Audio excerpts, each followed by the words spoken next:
রাতের বেলা এই সব প্রাণী বের হয়, নবী সাল্লাল্লাহু আলাইহি ওয়াসাল্লাম বলেছেন, অতএব আপনাদের বাচ্চা যারা আছে এদেরকে সন্ধ্যাবেলায় বাইরে ছেড়ে দিবেন না। এখন কিন্তু প্রচুর ঘটনা ঘটছে, প্রচুর জিনঘটিত ঘটনা ঘটছে, জাদুটোনা করা হচ্ছে, বানটোনা করা হচ্ছে না? নবী সাল্লাল্লাহু আলাইহি ওয়াসাল্লাম বলেছেন, রাতের বেলা তোমরা বাচ্চাদেরকে সন্ধ্যাবেলা ছেড়ে দিও না, আগে ভালো করে সন্ধ্যাটা হয়ে যাক, যদি ছাড়তে হয় তারপর ছেড়ো।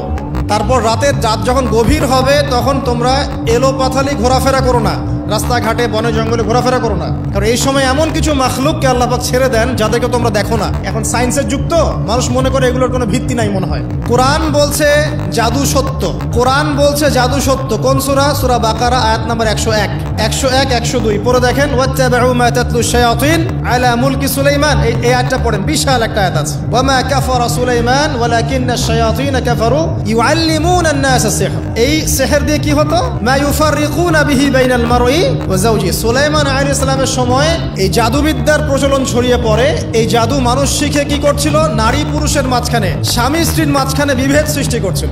এখন দেখেন না, পরিবারের স্বামী স্ত্রীর বন্ধন ভেঙে যায় না, কেউ কাউকে দেখতে পারে না, এমন হচ্ছে না? খুব ভালো সম্পর্ক হঠাৎ করে সম্পর্ক খারাপ। এই জাদুবিদ্যা সত্য। এবং এখনকার অনেক ভণ্ড যে কবিরাজগুলো বের হয়েছে, এরা জিনকে তাবে করে নিয়ে এই জিনদের মধ্য দিয়ে মানুষের মধ্যে জাদু ছড়িয়ে দিয়েছে। এই জাদুবিদ্যা সত্য। এর ফলশ্রুতিতে বহু পরিবার ধ্বংস হয়ে যাচ্ছে, দৃশ্য অদৃশ্যের অনেক ক্ষতি আছে। এগুলো এখনকার সায়েন্স বিশ্বাস করে না। আর সায়েন্স বিশ্বাস করে না বলে যে আমরা বিশ্বাস করবো না এমনটাও নয়। এখন বিজ্ঞান যেটা প্রমাণ করতে পারে নাই, এটা কি বিজ্ঞানের ব্যর্থতা না ইসলামের ব্যর্থতা? আল্লাহ রব্বুল আলামিন এবং তার রাসূল যা বলেছেন সেটাই চূড়ান্ত সত্য। সেটা আমরা প্রমাণ করতে পারি বা না পারি, এটাকে অন্ধভাবেই বিশ্বাস করতে হবে। এটাই হচ্ছে একটা মৌলবাদী কনসেপ্ট। আর এভাবে ইসলামের মৌলিক বিষয়গুলোকে না মানলে কেউ মুসলিমই হবে না। কথা কি বুঝতে পারছেন? আচ্ছা, তিনি বলছেন রাতের বেলা এমন কিছু মাখলুক বের হয় যাদেরকে তোমরা দেখো না। দুষ্ট জিন বের হয়। কি বের হয়? জিন জাতি নাই পৃথিবীতে? আল্লাহ পাক সূরা জিন নামে একটা গোটা সূরা নাজিল করেছেন, করেন নাই?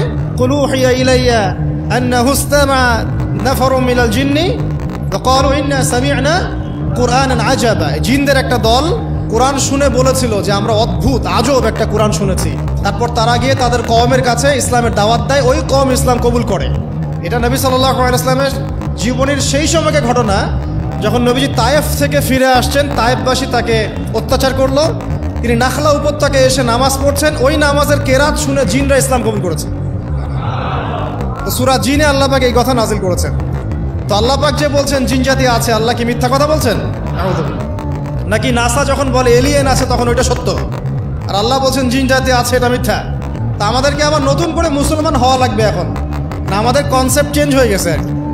আবার দেখেন আল্লাহ পাক বলছেন সূরা জারিয়াতের 56 নম্বর আয়াতে, ওয়া মা খালাকতুল জিন্না ওয়াল ইনসা ইল্লা লিয়াবুদুন। আমি জিন আর মানুষকে শুধু আমার ইবাদত করার জন্যই সৃষ্টি করেছে। তাহলে দুটো জাতি পাওয়া গেল, জিন এবং মানুষ।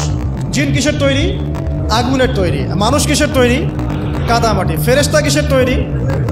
নূরের তৈরি। তো এই যে সৃষ্টির বৈচিত্র্য, এটা কার সৃষ্টি? তো সেই আল্লাহ পাকের জ্ঞান সবচেয়ে বেশি না আমার জ্ঞান সবচেয়ে বেশি? সে আল্লাহর পক্ষ থেকে যখন কোরআন এবং হাদিস নাজিল হবে, তা আমি অন্ধভাবে মানবো না? নাকি আমি আল্লাহকে চ্যালেঞ্জ করবো ইবলিসের মতো? ইবলিস আল্লাহকে চ্যালেঞ্জ করছে না, খলাকতানি মিন নার ওয়া খলাকতাহু মিন তিন। আমি কেন আদমকে সেজদা করতে যাব? আমি কেন আদমকে সেজদা করতে যাব?